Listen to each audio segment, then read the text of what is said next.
मेरी YouTube family को राधे राधे। आज हम बनाएंगे पूरन पोली। बहुत ही टेस्टी और यमी और हेल्थी। ये रेसिपी बहुत ही हेल्थी होती है। चलिए जी, इसे बनाने की तैयारी करते हैं। अब हमने एक कुकर ले लिया और चने की दाल को 3 से 4 घंटे के लिए भिगो कर रख दिया था। इससे क्या, ये बिल्कुल एकदम सॉफ्ट हो जाती है और 3-4 सीटी में ही तैयार हो जाती है ये दाल। और अगर हम इस दाल को नहीं भिगोते तो 6 से 7 सीटी लगाएंगे कुकर की, तभी हम इस दाल को डालेंगे कुकर में। और 1 गिलास पानी ऐड करेंगे, क्योंकि पानी हमें ज़्यादा नहीं डालना, बस उतना ही डालना है जिससे ये बिल्कुल सूखे ना। अब हम गैस ऑन करते हैं और गैस पर इसे रख देते हैं। तब तक हमारी ये दाल तैयार होती है, तब तक हम आटे का डो तैयार करेंगे। 1 कटोरी मैदा, 1 कटोरी आटा, या कप के नाप से भी ले सकते हो। 1-1 कटोरी डाल देंगे। अब हम इसमें थोड़ा सा नमक इच्छा के अनुसार ऐड करेंगे। और ये थोड़ा सा तेल, 2 चम्मच तेल ऐड करेंगे, ज़्यादा नहीं करेंगे, जिससे हमारी पूरन पोली सॉफ्ट बने। अब हम इसे अच्छे से मिला देते हैं और 1 कटोरी पानी लेंगे और इसमें इसका एक डो तैयार करेंगे। और इस डो को तैयार करने के बाद ना, आटा गूँथने के बाद हम इसे 10 से 15 मिनट के लिए रख देंगे। क्यों, अब हम इसमें हल्दी ऐड कर देते हैं। वैसे हल्दी हमें जब ही डालनी थी, जब नमक डाला, वो हमें याद नहीं रही, इसलिए हम अभी डाल दे रहे हैं। आप तभी डालना। अब इस डो को अच्छे से तैयार करेंगे और इसे डो को हम 10 से 15 मिनट के लिए रख देंगे ढककर। तब तक हम ये देखते हैं कि ये देखिए, अब इसमें सीटी भी आ गई कुकर में 4। अब हम इस प्रेशर ठंडा होने पर ही इसका लीड खोलेंगे। अब ये प्रेशर ठंडा हो गया। अब हम देखते हैं ये हमारी बनी या नहीं। देखिए, ये बहुत अच्छे से तैयार हो गई दाल। बस इस तरीके से हाथ से क्रैश करके देख लेंगे। अब हम इसे गैस से उतार लेते हैं। अब हमने इसे गैस से उतार लिया। अब हम एक बाउल ले लेंगे और छलनी, और इसे इसी में डाल देंगे। अब हम इसे डाल देते हैं। अब ये पानी सब इसका छन जाएगा। अब ये सब पानी छन गया। अगर आप हमारे चैनल पर पहली बार हो तो हमारे चैनल को सब्सक्राइब करें, वीडियो को लाइक शेयर ज़रूर करें, बेल आइकन का बटन दबाएं, जिससे हमारे नोटिफिकेशन आप तक पहुंच सके। अब हम इस दाल को एक मिक्सी के जार में डाल देंगे और इसे अच्छे से पीस लेंगे। ये अब हम इसमें थोड़ा सा मिर्च डाल देते हैं और अदरक, ये सब हम डाल देंगे और इसे हमने अच्छे से पीसकर एक फाइन पेस्ट बना लिया। और हमें ये बहुत ही बारीक बनाना है, इसे दरदरा नहीं होना चाहिए।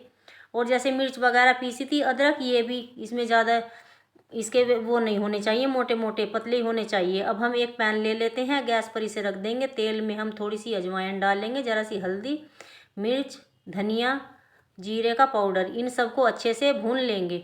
और जब ये भुन जाएंगे, जो हमने पेस्ट दाल का बनाया था, इसको हम इसमें डाल देंगे। ये स्टफिंग के लिए है। और ये मैं इसमें थोड़ा सा अमचूर का पाउडर डाल देती हूँ और नमक डाल देंगे। इन्हें सबको अच्छे से मिला लेंगे। जब ये इकट्ठा होने लगेगा तो समझो कि हमारा ये डो बनकर तैयार है स्टफिंग के लिए। ये देखिए, ये हमने सबको अच्छे से कर लेंगे। और अब हम धनिया डाल देंगे इसमें। ये हमने इसमें धनिया डाल दिया और अब हम इसे अच्छे से मिला देंगे। बस इसी तरीके से हमें इसे मिलाना। देखो, ये सब डो इकट्ठा होने लगा। अब हम इसे गैस से उतार लेंगे। और गैस से उतारने के बाद हम एक प्लेट लेंगे।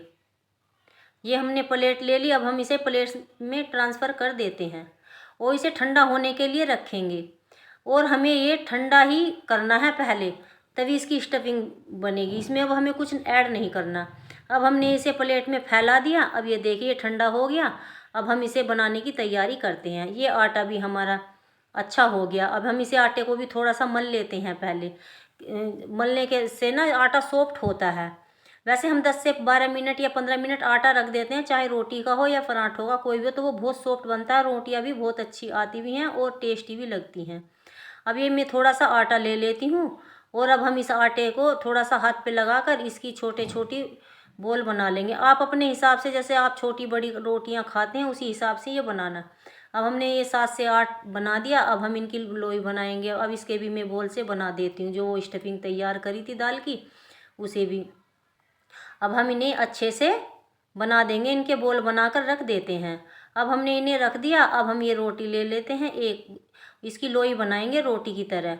अब हम इसे थोड़ा सा बेल लेते हैं अब हमने इसे को बेल लिया। अब हम इसे हाथ में लेकर एक बोल ले लेते हैं स्टफिंग वाला। अब इसमें रख देंगे। अब इसे हम इस तरीके से भरेंगे। इसे धीरे धीरे इसी तरीके से हमें भरते जाना है और इसे ऐसे बंद करेंगे रोटी को।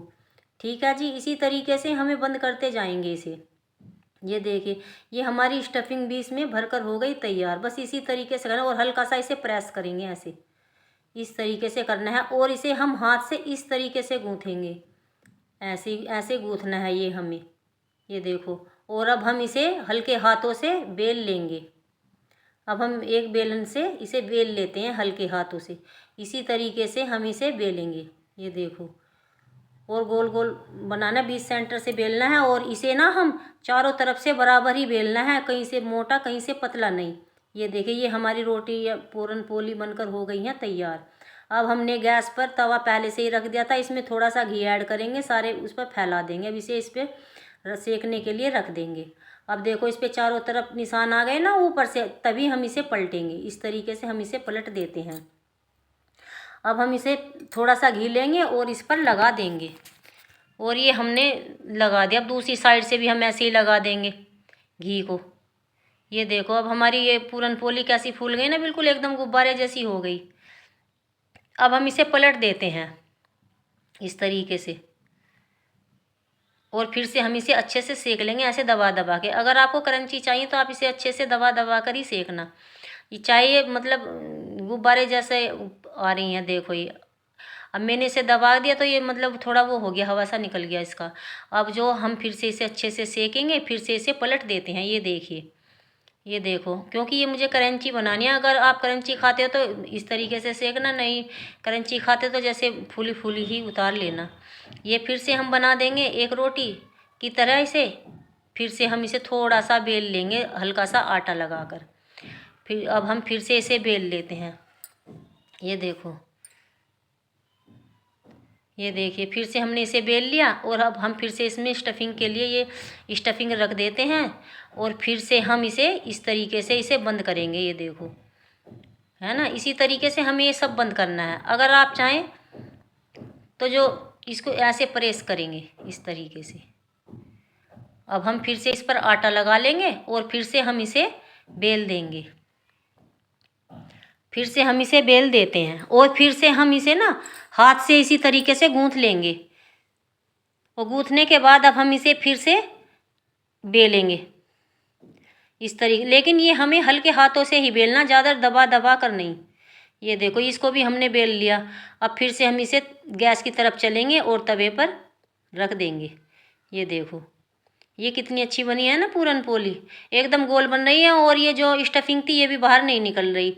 फिर से हम इस पर घी लगा देते हैं। आप तेल या घी कुछ भी लगा सकते हो जो आपको पसंद है। अब फिर से ये देखो, ऊपर से निशान आ गया। फिर से हम इसे पलट देंगे। अब हम इसे पलट देते हैं और पलटने के बाद हम इसमें थोड़ा सा घी लगाएंगे। चाहे तो आप घी लगाएं या तेल, वो आपकी इच्छा है। बन सब चीज़ से जाता है ये पूरन पोली। ये देखिए, ये भी हमने बना दिया, ये घी लगाकर तैयार कर दिया। अब फिर से हम इसे पलटेंगे। इसे उलट पुलट ऐसे करके हमें इसे सेकते जाना है। देखो, सब पूरन पोलियाँ हमारी फूल रही हैं, पर हम इसे फिर क्रंची बनाना है ना थोड़ा, तो हमें थोड़ा दबा कर ही करना, सेकना है इसे। ये देखो, ये भी बनकर हो गया है तैयार हमारी पूरन पोली। अब हम फिर से बनाते हैं एक पूर। ये देखो, अब मैं अगर किसी को स्टफिंग भरनी नहीं आती ना तो वो इस तरीके से भर सकता है। ये दो छोटी छोटी रोटी बनाएंगे हम। ये हमने बना दी। अब हम ये ले लेते हैं जो हमने स्टफिंग ली थी, इसमें इस तरीके से फैला देंगे। अब हमने दो रोटियां बनाई है, एक छोटी एक दोनों बराबर। अब हम इस पर इसे रख देंगे और इस तरीके से अच्छे से इसे प्रेस करेंगे, ऐसे दबा देंगे चारों तरफ से। बस इसी तरीके से हमें इसे रोटी को बना देना है। चाहे तो आप बेलन से भी कर सकते हो, पर मैंने हाथ से कर दिया। ये देखो कितने अच्छे बने हैं ना। बस अभी हम इसे ऐसे ही भर देंगे। अब हम फिर से इसे गैस की तरफ चलेंगे और फिर से इसे सेक देते हैं। अब हमने इसे तवे पर रख दिया। अब फिर से ऐसे ही जब इस पर ऊपर निशान आ जाए तो समझो कि ये नीचे से हमारी पूरन पोली तैयार है। अब हम इसे पलट देंगे। ये हमने पलट दिया। अब फिर से हम इस पर घी लगा देते हैं और इसे हमें घी अच्छे से लगाना है। ये देखो, अगर आप कम घी खाते हो तो हल्का हल्का ही लगाना, ज़्यादा खाते हो तो ज़्यादा ज़्यादा लगा देना। ये फिर से हम इस पर लगा देंगे। ये देखिए, इस तरीके से हमें इस पर घी लगा देना है। अब हम फिर से इसे उलट पुलट कर कर सेक लेंगे। देखो ये भी फूल रही है हमारी पूरन पोली, है ना। ये सब फूल जाती हैं इसलिए कि हमारे आटे का डो अच्छा होना चाहिए, एकदम सॉफ्ट। क्योंकि आटे का डो ना हमने 10 से 15 मिनट के लिए रख दिया था अलग, रेस्ट करने के लिए। ये देखो ये हमारी पूरन पोली हो गई है तैयार ये भी। अब हम इसे भी तवे पे से उतार लेंगे। सब पूरन पोली को हमें इसी तरीके से बनाते जाना है। अब हमने इस पर भी थोड़ा सा घी लगा दिया। अब ये देखिए ये भी सब तैयार हो गई। अब फिर हम इसे प्लेट में कर लेते हैं। अब हम सारी पूरन पोलियों को इसी तरीके से प्लेट में करेंगे। ये देखो सारी पूरन पोलियाँ बनकर हो गई हैं तैयार। अब सभी को राधे राधे, जय श्री कृष्णा। सब्सक्राइब करके ज़रूर जाइए।